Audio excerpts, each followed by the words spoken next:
Hero Kartik Aaryan కొత్త cinema Chandu champion కొత్త poster ను తాజాగా విడుదల చేశారు. దీనిలో కార్తిక్ గుర్తుపట్టలేనంతగా మారిపోయి కనిపిస్తున్నారు.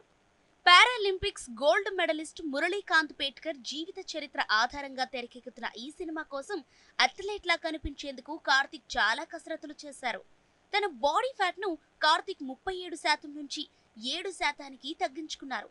దీనికోసం ఆయన ఏడాదిన్నర కష్టపడ్డారని, స్టెరాయిడ్లు కూడా ఏమీ తీసుకోలేదని సినిమా డైరెక్టర్ కబీర్ ఖాన్ ఇన్స్టాలో రాసుకొచ్చారు. అయితే అసలు బాడీ ఫ్యాట్ అంటే ఏంటి, దాన్ని తగ్గించుకుంటే ఏమవుతుంది లాంటి విషయాలు ఇప్పుడు తెలుసుకుందాం.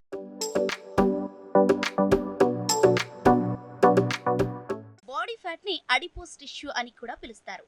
మన శరీరంలో దీనికి చాలా ముఖ్యమైన విధులు ఉన్నాయి. మన శరీరం ఎనర్జీని వీటిలో నిల్వ చేసుకుంటుంది. శరీరానికి అవసరమైనప్పుడు దీని నుంచి ఆ ఎనర్జీని తీసుకుంటుంది. ఉష్ణోగ్రతల్లో తేడాలు వచ్చినప్పుడు మన శరీరాన్ని ఇది రక్షిస్తుంది. అంతేకాదు అంతర్గత అవయవాలను ఇది కాపాడుతుంది. హార్మోన్లను నియంత్రించడంలోనూ బాడీ ఫ్యాట్ ప్రధాన పాత్ర పోషిస్తుంది. ఎండోక్రైన్ వ్యవస్థను ఇది నియంత్రిస్తుంది.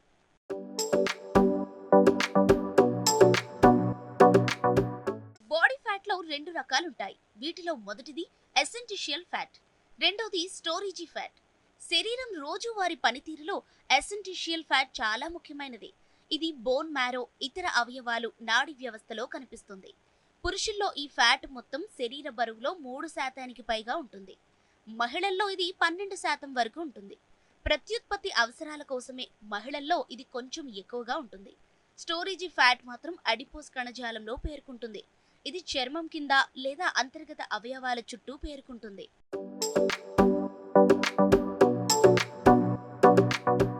శరీరంలో బాడీ ఫ్యాట్ అనేది వయసు, జెండర్, ఫిట్నెస్ స్థాయిల బట్టి ఆధారపడి ఉంటుంది. అయితే పురుషుల్లో సాధారణంగా ఇది 8 నుంచి 19% వరకు ఉండొచ్చు. అదే మహిళల్లో అయితే 21 నుంచి 33% వరకు ఉండొచ్చు. పురుష అథ్లెట్లో అయితే 6 నుంచి 13%, మహిళా అథ్లెట్లో అయితే 14 నుంచి 20% మధ్య ఉంటుంది. ముఖ్యంగా ఎసెన్షియల్ బాడీ ఫ్యాట్ పురుషుల్లో 3 నుంచి 5%, మహిళల్లో అయితే 10 నుంచి 13% వరకు ఉండేలా చూసుకోవటం చాలా ముఖ్యం. అప్పుడు జీవక్రియలు సవ్యంగా సాగుతాయి, వ్యాధుల ముప్పు కూడా తగ్గుతుంది.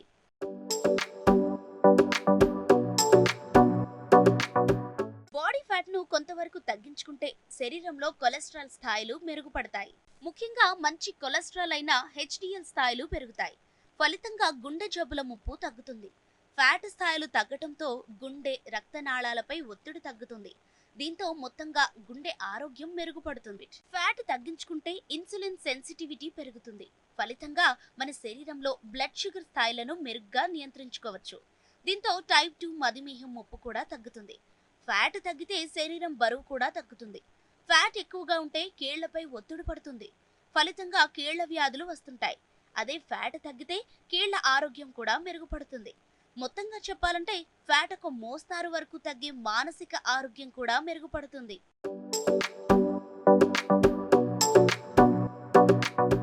బాడీ ఫ్యాట్ 5%కి మించి తగ్గిపోతే కొంచెం అప్రమత్తం కావాల్సి ఉంటుందని ఢిల్లీలోని లంగ్ ఇన్స్టిట్యూట్ నిపుణుడు డాక్టర్ సాయిబాబా నాయుడు చెప్పారు. అథ్లెట్లో 5%కి మించి ఫ్యాట్ తగ్గిపోతే అప్రమత్తం కావాలి. ఎందుకంటే ఇది అనారోగ్యానికి సూచిక అని ఆయన చెప్పారు. బాగా ఫ్యాట్ పడిపోతే గుండె పనితీరుపై ప్రభావం పడుతుంది. మన ఎనర్జీ స్థాయిలు కూడా పడిపోతుంటాయి. అంటే మన సాధారణంగా పనిచేయటం కూడా కష్టమవుతుంది అని ఆయన తెలిపారు. చలి కాస్త ఎక్కువగా ఉన్నట్లు కూడా అనిపిస్తుందని ఆయన చెప్పారు. చలి నుంచి ఈ ఫ్యాట్ మనకు రక్షణ కల్పిస్తుంది.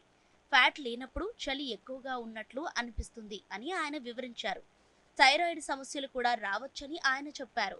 ఆకలి కూడా ఎక్కువైనట్లు అనిపిస్తుందని ఆయన తెలిపారు. అంతేకాదు మీ కండరాలు కూడా బలహీనమైనట్లు అనిపిస్తాయి. దీనికి టెస్టోస్టైరాన్ స్థాయిలు కూడా తగ్గిపోవటమే కారణమని ఆయన అన్నారు. బాడీ ఫ్యాట్ బాగా పడిపోతే స్పెర్మ్ కౌంట్ కూడా తగ్గిపోయే ప్రమాదం ఉందని ఆయన చెప్పారు. ఎందుకంటే అసలు మనుగడకే కష్టమయ్యేటప్పుడు ప్రత్యుత్పత్తి గురించి శరీరం ఆలోచించదు అని ఆయన వివరించారు. ఎక్కువగా జబ్బు పడటం, ఎముకలు బలహీనపడటం, ఇలా చాలా సమస్యలు రావచ్చు. అందుకే ఫ్యాట్ స్థాయిలు తగినంత ఉండేలా చూసుకోవాలి. సెలబ్రిటీలను చూసి మనం కూడా ఫ్యాట్ తగ్గించుకోవాలని ప్రయత్నించకూడదు. వారికి చాలా మంది నిపుణులు అందుబాటులో ఉంటారు. మనకు అన్ని సదుపాయాలు ఉండవనే సంగతి మనం గుర్తుంచుకోవాలి అని ఆయన వివరించారు.